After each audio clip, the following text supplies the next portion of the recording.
O uísque e a oração, o milagre que mudou a vida de Bruno. Bruno era um homem de mãos calejadas e olhar cansado. Aos 42 anos, trabalhava como mecânico em uma oficina no bairro da Lapa, em São Paulo. Todos os dias, ao meio-dia, ele se escondia atrás das peças de carro para tomar um gole de uísque barato, guardado dentro de uma garrafa de refrigerante. Não era por prazer, era por necessidade. Ou pelo menos, era o que ele pensava.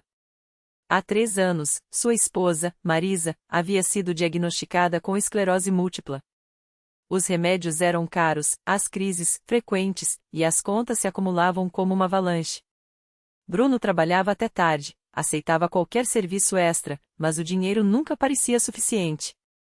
A pressão era tanta que, aos poucos, o uísque virou seu remédio. Ele bebia para dormir, bebia para esquecer, bebia para aguentar mais um dia. Até que, uma tarde, Marisa o flagrou. Bruno, o que é isso? Ela perguntou, segurando a garrafa escondida na caixa de ferramentas. Seus olhos, antes tão brilhantes, agora estavam opacos pela doença e pela decepção. Ele não soube o que responder. Vergonha, raiva e medo se misturaram dentro dele. Naquela noite, depois que Marisa dormiu, Bruno sentou-se na calçada de casa, a cabeça entre as mãos. Deus, se você existe, me ajuda, murmurou, sem nem saber se acreditava no que dizia. No dia seguinte, enquanto consertava um carro, um cliente, um homem de fala mansa e roupa simples, perguntou: O senhor é crente, irmão? Bruno riu amargo. Crente em quê? Em milagre. Já tentei de tudo. O homem, que se apresentou como irmão Paulo, não insistiu. Só deixou um papel com um endereço e um horário: Congregação Cristã no Brasil, reunião às 19h30. Venha como está. Bruno não foi naquela semana. Nem na seguinte. Mas a garrafa de uísque começou a pesar mais em sua consciência do que em sua mão. Até que, numa quarta-feira, depois de mais uma discussão com Marisa, ele entrou na pequena igreja de tijolos aparentes, sem cruzes nem imagens, apenas um letreiro discreto: CCB. Dentro, tudo era simples. Homens de camisa social e mulheres de saias modestas cantavam hinos à capela, sem instrumentos, apenas vozes unidas em harmonia. Bruno se sentou no último banco, desconfortável, sentindo-se um intruso. Mas havia algo naquele lugar, uma paz que ele não conhecia. O ancião, um homem de cabelos brancos e voz firme, dirigiu a reunião com seriedade. Falou da fé, da oração, da necessidade de confiar em Deus. Depois, pediu que os irmãos se levantassem para dar testemunhos. Um a um, pessoas comuns contavam como Deus havia os livrado de doenças, dívidas, vícios. Bruno ouviu, incrédulo, até que uma senhora idosa, com as mãos trêmulas, disse: Eu também achava que não tinha jeito. Mas Deus ouve. Ele sempre ouve. Algo dentro de Bruno se mexeu. Ele voltou na semana seguinte. E na outra. Não falava com ninguém, só ouvia. Até que, numa noite, após a Santa Ceia, quando os irmãos, em silêncio reverente, partilhavam o pão e o vinho em memória de Cristo, Bruno sentiu as lágrimas escorrerem. Não sabia orar direito, mas balbuciou: Senhor, eu não aguento mais. Salva minha mulher. E me tira dessa escuridão. O ancião, como se soubesse, aproximou-se depois e perguntou: Irmão, você quer ser batizado? Bruno hesitou. Batismo? Ele mal entendia o que era aquilo. Mas algo em seu coração respondeu antes da razão. Quero. O batismo aconteceu num domingo de manhã, num rio próximo. Bruno, vestido com uma túnica branca simples, desceu às águas enquanto os irmãos cantavam o hino à glória a Cristo Jesus. Quando emergiu, sentiu um alívio que não vinha do uísque, mas de algo muito mais profundo. Mas o verdadeiro milagre veio 3 dias depois. Marisa teve uma crise tão forte que Bruno, desesperado, ligou para o irmão Paulo. Em minutos, uma corrente de oração foi formada. Irmãos e irmãs, alguns de joelhos em suas casas, outros reunidos na igreja, clamavam a Deus pela vida de Marisa. Bruno, ao lado da cama dela, segurou sua mão e orou como nunca. Senhor, eu entrego tudo a ti. Minha vida, meus erros, minha mulher. Se for da tua vontade, cura ela. Os médicos não davam esperanças. Mas naquela noite, enquanto Bruno chorava ao pé da cama, Marisa abriu os olhos. Lentamente, começou a mover os dedos. Depois, os braços. Os exames na manhã seguinte mostraram uma melhora inexplicável. Os médicos balançaram a cabeça, incrédulos. Não temos explicação científica, disse um deles. Bruno soube que não precisava de uma. Hoje, Bruno não toca mais em álcool. Todas as manhãs, antes de ir para a oficina, ele e Marisa oram juntos. Ela ainda faz tratamento, mas a doença não avança. Os dois frequentam a CCB, onde Bruno, agora, é quem dá testemunho de pé, com a voz embargada. Eu era um homem perdido. Mas Deus me achou. Não foi o uísque que me salvou, foi a oração. Foi a igreja. Foi a fé. E sempre acrescenta, olhando para os novos visitantes. Se você acha que não tem jeito, venha. Deus faz o que o homem não pode. Porque, no fim, a lição que Bruno aprendeu não foi só sobre milagres. Foi sobre render-se. Sobre entender que, às vezes, a força não está em aguentar sozinho, mas em enjoelhar-se e dizer: aqui estou, Senhor. Faz de mim o que quiseres. E Deus, em sua infinita misericórdia, sempre responde. No domingo seguinte ao testemunho de Bruno, uma jovem chamada Ana sentou-se nos últimos bancos da CCB. Ela tinha ouvido falar da história dele por uma vizinha e veio mais por curiosidade do que por fé. Carregava um peso que ninguém via, o diagnóstico de uma doença rara que os médicos disseram não ter cura. As dores eram constantes, e o desespero já tinha tirado dela até a vontade de sorrir. Enquanto o coral cantava, Ana observou Bruno de longe. Ele não era mais aquele homem de olhar vazio que ela tinha visto uma vez no bar da esquina. Agora, seus olhos brilhavam, e suas mãos, antes trêmulas, seguiam firme o inário. Quando o pastor anunciou que haveria uma oração especial para os que precisavam de um milagre, Ana sentiu algo dentro dela se mexer. Não era esperança, ainda não bate uma pontinha de coragem. Ela se levantou. Os irmãos ao redor não sabiam sua história, mas quando a viram caminhar até a frente, muitos fecharam os olhos e começaram a orar por ela em silêncio. Bruno, que estava perto do altar, reconheceu aquele olhar de quem carrega o mundo nas costas. Sem dizer nada, estendeu a mão e segurou-a dela por um instante, como quem diz: eu também estive aí. Mas não está sozinha. O pastor impôs as mãos sobre a cabeça de Ana e orou com uma fé que ela nunca tinha visto. Não eram palavras bonitas ou promessas vazias, mas uma certeza que parecia vir de outro lugar.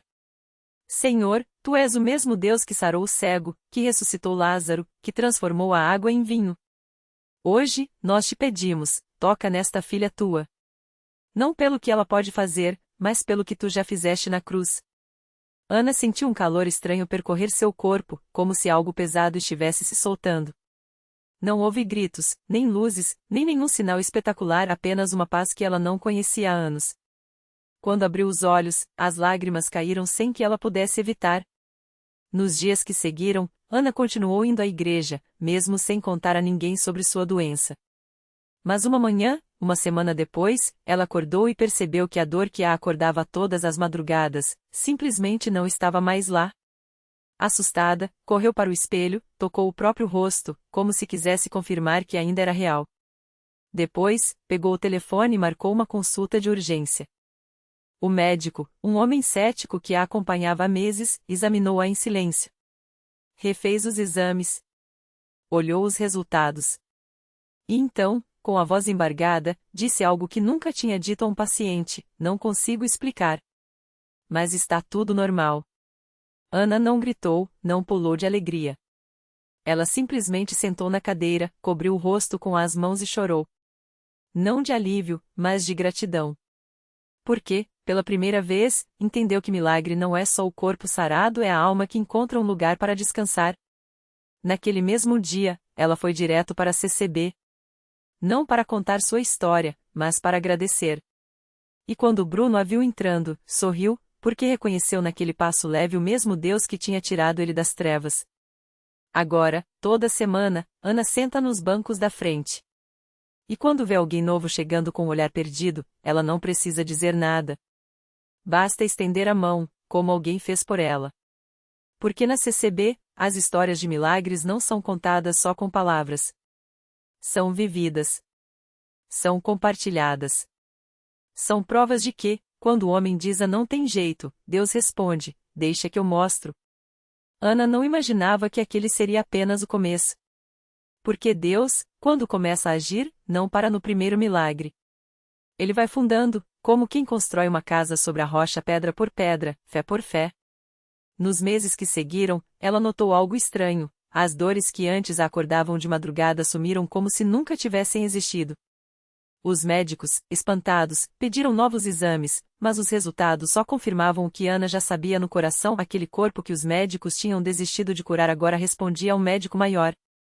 Mas o mais lindo não era a saúde de volta. Era a paz. Aquela paz que não se compra em farmácia, não se acha em livros, não se explica em palavras. Só se vive. Certo domingo, enquanto o coro cantava Deus é fiel, ele não muda, Ana sentiu um aperto no peito. Não de dor, mas de uma certeza tão forte que quase a fez chorar outra vez. Era como se Deus sussurrasse, agora você vai me servir. Ela não entendeu bem o que aquilo queria dizer, mas guardou no coração. Até que, uma tarde, a irmã dela ligou desesperada. O sobrinho, Lucas, de apenas 7 anos, tinha sido atropelado. Os médicos falavam em traumatismo craniano, em risco de sequelas, em preparar a família para o pior. Ana não pensou 2 vezes. Pegou a Bíblia que ganhará na CCB, a mesma que Bruno lhe entregará com um Deus vai te surpreender, e foi direto para o hospital. Quando chegou, a cena era de desespero. A irmã, abatida, mal conseguia olhar para o filho, cheio de tubos e aparelhos. Os médicos iam e vinham com rostos sérios.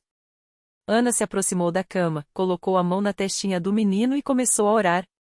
Não com palavras bonitas, não com teologia. Com lágrimas. Senhor, o Senhor viu esse menino brincando ontem. O Senhor sabe que ele ainda tem que correr, pular, sorrir. Se é da tua vontade, restaura, Jesus. Como o Senhor restaurou a mim. Não foi instantâneo. Não foi como nos filmes, onde o paciente abre os olhos na hora. Mas, dia após dia, Lucas foi melhorando de um jeito que os médicos chamavam de inexplicável. Primeiro, os exames mostravam atividade cerebral onde não deveria haver. Depois, ele abriu os olhos. Depois, moveu os dedinhos. Até que, 3 semanas depois, o menino sentou na cama e pediu um suco como se nada tivesse acontecido. Os médicos balançavam a cabeça. A família chorava. E Ana? Ana só sorria, porque agora entendia aquela certeza no culto. Deus não a tinha curado só por ela. Era para que ela fosse um canal. Para que, quando alguém dissesse não tem mais jeito, ela pudesse olhar nos olhos e dizer, deixa eu te contar o que Deus fez na minha vida. Hoje, Lucas corre pelo pátio da CCB, brincando com outras crianças enquanto Ana ajuda na escola bíblica dominical. Bruno, que agora é diácono, sempre a cumprimenta com um sorriso. E aí, missionária? Quantas vidas você já tocou essa semana? Ela ri, porque sabe que não é ela, é Deus usando suas mãos. E assim vai a CCB. Não é um lugar de pessoas perfeitas. É um lugar de pessoas que já estiveram no fundo do poço e descobriam que, lá embaixo, tinha uma escada feita de oração, de amor, de milagres que não dão ibope, mas salvam almas. Porque o maior milagre não é o corpo que sara. É o coração que se rende. É a vida que vira testemunho. É quando a gente olha para trás e vê que, em cada dor, em cada noite sem resposta, Deus estava apenas preparando algo tão grande que só Ele poderia receber a glória. E a história continua. Sempre continua. Porque onde tem um coração disposto e uma igreja de portas abertas, Deus não para de escrever. Naquela mesma semana, enquanto a missionária Maria arrumava as cadeiras do salão após o culto, um rapaz alto, de olhos fundos e mãos trêmulas, encostou-se na porta como se quisesse entrar, mas não soubesse se era bem-vindo. Usava uma camiseta puída, as unhas roídas até a carne, e no rosto, a marca de noite sem sono. Era Davi, 22 anos, viciado em drogas desde os 15. Chegou ali porque, na véspera, sua mãe, uma irmã de fé que orava por ele há anos, havia sonhado com um homem de túnica branca apontando para a CCB e dizendo, lá tem a saída para seu filho. Davi não acreditava em sonhos. Mas quando a mãe, com lágrimas nos olhos, colocou a Bíblia aberta em Jeremias 29:11 na sua mão, porque eu sei os planos que tenho para vocês, diz o Senhor, algo dentro dele estremeceu. Não era esperança, ainda não. Era apenas o cansaço de lutar sozinho. No culto, ele se sentou no último banco, de cabeça baixa. Quando o pastor começou a pregar sobre o filho pródigo, Davi sentiu como se cada palavra fosse um soco no peito. Quantos de vocês aqui hoje estão longe de casa? Quantos acham que já erraram demais? As mãos do pastor se ergueram, e Davi, sem entender por quê, levantou a sua também, trêmula. Foi quando sentiu uma mão firme no seu ombro. Era o irmão João, um ex-dependente químico que há 5 anos não tocava em drogas. Vem, irmão. Jesus está te chamando, ele sussurrou. Naquela noite, Davi chorou como nunca. Não foram lágrimas de arrependimento imediato, foram lágrimas de um homem que, pela primeira vez em anos, se permitiu ser abraçado. Os irmãos oraram por ele, impuseram as mãos, e algo queimou dentro do seu peito. Não era emoção. Era como se uma corrente elétrica tivesse cortado as amarras que o prendiam ao vício. Nos dias seguintes, Davi voltou. Não foi fácil. As crises de abstinência o deixavam suado, irritado. Mas toda vez que pensava em desistir, lembrava do sorriso da irmã Maria ao lhe entregar um café. Deus não te trouxe até aqui para te abandonar, não, meu filho. Ou do irmão João, que o levava para trabalhar na construção civil. Ocupa a mente, irmão. O diabo não gosta de mão ociosa. 3 meses depois, Davi estava batizado. Sua mãe, que quase havia perdido a fé, viu o filho subir ao púlpito para dar seu testemunho. Com voz grossa, ele contou como, numa madrugada de desespero, havia sonhado com um homem de túnica branca, o mesmo do sonho da sua mãe, que lhe disse: "Você é meu. Eu te comprei com o meu sangue." Ao acordar, sentirá um cheiro de incenso no quarto, como se alguém tivesse estado ali. Naquele dia, o desejo pelas drogas havia sumido. Hoje, Davi é monitor da escola bíblica dominical. Quando novos dependentes químicos chegam à igreja, ele é o primeiro a se aproximar. Eu sei como é, irmão. Mas eu também sei que tem saída. E aponta para o altar. Lá em cima não tem milagre de segunda categoria. Não importa o que você fez. Importa o que ele já fez por você. E a história de Davi não é única. Na CCB, toda semana tem um andavinha chegando, quebrado, com medo, achando que não merece. E toda semana tem um irmão ou uma irmã estendendo a mão, porque eles sabem, o milagre não está só em sarar o corpo ou libertar da droga. Está em ver um homem que não sorria há anos sorrir de novo. Está em ouvir uma mãe dizer: "Meu filho voltou." Está em perceber que, onde o mundo viu um caso perdido, Deus viu um vasto. Porque na CCB, ninguém é um projeto falido. Todos são obras em andamento. E o autor da vida não desiste de nenhuma delas. Era uma tarde de sábado quando a irmã Maria chegou à igreja arrastando mais do que os próprios pés. Carregava um peso que ninguém via, mas que doía como se fosse uma pedra amarrada no peito. Há 3 anos, desde que o marido a deixou, ela vivia repetindo para si mesma: "Eu não sirvo para nada. Nem para ser mãe eu presto direito." As filhas, de 5 e 7 anos, perguntavam todos os dias: "Mãe, por que você chora tanto?" E ela não tinha resposta. Só tinha lágrimas e um vazio que parecia não ter fundo. Mas naquele dia, algo foi diferente. Enquanto cantavam o hino "A Deus é Amor", ela sentiu uma mão suave no seu ombro. Era a irmã Clara, uma senhora de cabelos brancos e olhos que brilhavam como se guardassem um segredo. "Filha, você não veio aqui por acaso", ela sussurrou. "Deus te trouxe porque Ele tem uma palavra para você." Maria quis responder que não acreditava mais em palavras, que já tinha ouvido muitas promessas vazias. Mas antes que pudesse abrir a boca, a irmã Clara apertou sua mão e disse: "Espere. Só espere." E então veio o momento da oração. O pastor chamou à frente todos aqueles que precisavam de um toque de Deus. Maria hesitou. Eu? Eu nem mereço, pensou. Mas as filhinhas, como se tivessem ouvido um chamado que ela não escutou, puxaram sua saia. "Vem, mamãe. Jesus está chamando." E ela foi. tremendo, com as pernas fracas, mas foi. Quando o pastor impôs as mãos sobre sua cabeça, Maria sentiu algo que não sentia há anos, uma paz tão profunda que doía. Não foram palavras bonitas, não foi um espetáculo. Foi silêncio. E naquele silêncio, ela ouviu, não com os ouvidos, mas com a alma, uma voz que dizia: Você é minha. E eu nunca te abandonei. Na semana seguinte, Maria voltou. E na outra também. Não foi de um dia para o outro que as feridas sararam, mas algo tinha mudado. Ela começou a sorrir quando as filhas contavam coisas da escola. Passou a cozinhar de novo, mesmo que fosse só um arroz com feijão. E um dia, enquanto arrumava a cama, encontrou uma foto antiga, da época em que ainda acreditava em felicidade. Em vez de rasgar como faria antes, guardou no bolso. Talvez ainda tenha mais, pensou. Hoje, quem vê Maria na CCB não imagina o abismo de onde ela foi tirada.